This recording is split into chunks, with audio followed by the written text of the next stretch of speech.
Pride and Prejudice by Jane Austen. Chapter 12. In consequence of an agreement between the sisters, Elizabeth wrote the next morning to their mother to beg that the carriage might be sent for them in the course of the day.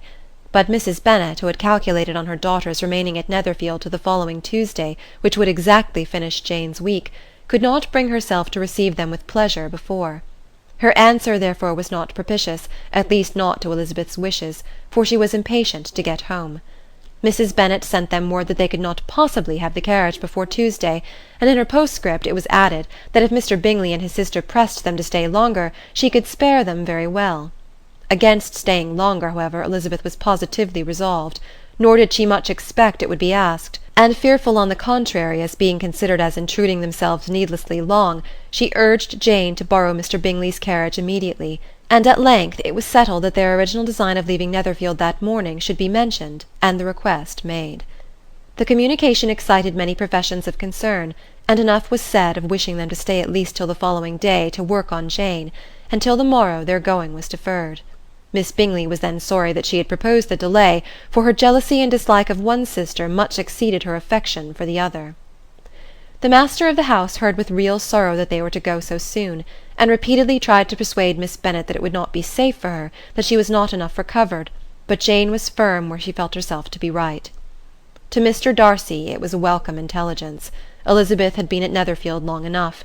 She attracted him more than he liked, and Miss Bingley was uncivil to her, and more teasing than usual to himself.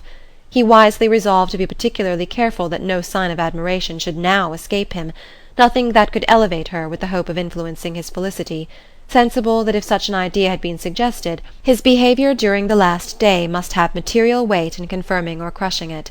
Steady to his purpose, he scarcely spoke 10 words to her through the whole of Saturday, and though they were at one time left by themselves for half an hour, he adhered most conscientiously to his book, and would not even look at her. On Sunday, after morning service, the separation, so agreeable to almost all, took place.